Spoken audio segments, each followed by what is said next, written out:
जुड़े हुए प्लीज, मैं आऊंगा आपके पास, आपको फिर से मौका मिलेगा। ज्योति कुमार जी, क्या ये महज माहौल बनाने की कोशिश है? बीजेपी कह रही है कि दरअसल हार से नतीजों से पहले ही आपको, चुनाव से पहले हार सता रही है। आपके नेता हरियाणा और महाराष्ट्र का लगातार जिक्र करके चुनाव आयोग की इस प्रोसेस पर सवाल उठाते हैं, लेकिन जब चुनाव आयोग इस पर बात करने के लिए उन्हें बुलाता है तो आप जाते नहीं हैं। जवाब दीजिए प्लीज। मकसूद जी, कल पटना में हमारे ऑल इंडिया कांग्रेस कमेटी के मीडिया कम्युनिकेशन के चेयरमैन पवन खेरा जी और तेजस्वी यादव जी और हमारे अलायंस के और पार्टनर एक प्रेस कॉन्फ्रेंस किया। उस प्रेस कॉन्फ्रेंस में तेजस्वी यादव जी ने भी बोला और हमारे चेयरमैन पवन खेरा जी ने बोला। और जो सवाल आप उठा रहे हैं, उस प्रेस कॉन्फ्रेंस में पवन खेरा जी ने बड़ा विस्तार रूप से बताया कि किस तरह भारतीय जनता पार्टी और एनडीए के लोग से किस तरह दलितों और पिछड़ों और बिहार के वोटर पर कैसे डाका डालने का इनका षड्यंत्र अभी चलेगा। उन्होंने बताया कि जिस तरह गीदड़ किस तरह भागते हैं, जब डरते हैं तो शहर के भागते हैं, उसी तरह ये अपने हथियार के रूप में यूज करते हैं चुनाव आयोग को और ईडी और सीबीआई को। पवन खेरा जी ने बड़ा विस्तार से बताया। आपको मैं बताऊं मकसूद जी, आखिर हम तो तथ्य पर बात कर रहे हैं। हम पवन खेरा जी ने क्या बोला?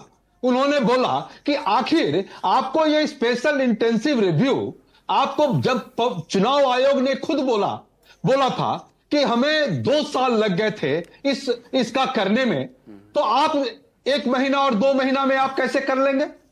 और स्पेशल इंटेंसिव रिव्यू, ये जो रिव्यू जो 3 तरह के होते हैं, समरी रिव्यू होता है जो कि साल में एक बार चुनाव से पहले होता है, एक रूटीन रिव्यू होता है जो सालों भर होता है, और स्पेशल इंटेंसिव रिव्यू जो है वो बेसिकली मौजूदा लिस्ट को हटाकर नए लिस्ट को लाना होता है।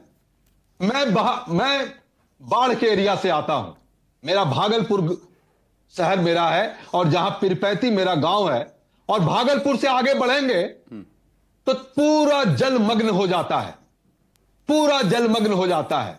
और आपको दूसरा रियलिटी बताऊं, अभी जो पटना में जो बैठे लोग, ये जो बात हम लोग कर रहे हैं, यहीं से बात फतुआ से के बाद पूरा जलमग्न होता है। गंगा और रोड दोनों पैरेलल चलती है, दोनों तरफ रोड के तरफ जो उसकी जो नदियां होती है, पानी आ जाता है। ठीक।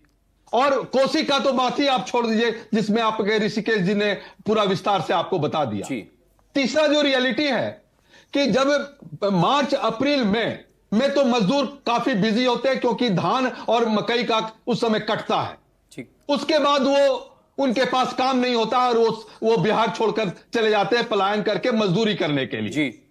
तो जो बात ऋषिकेश जी ने बताया और बाकी जिन लोगों ने बताने का प्रयास कर रहे हैं, वो सही है।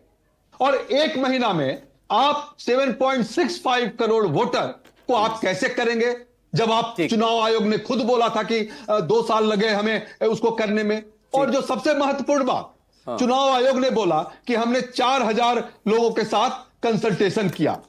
तो मुझे बताएं कि 4000 लोगों से आपने कंसल्टेशन किया, उसमें यह बात क्यों नहीं आई, स्पेशल इंटेंसिव रिव्यू की बात क्यों नहीं आई?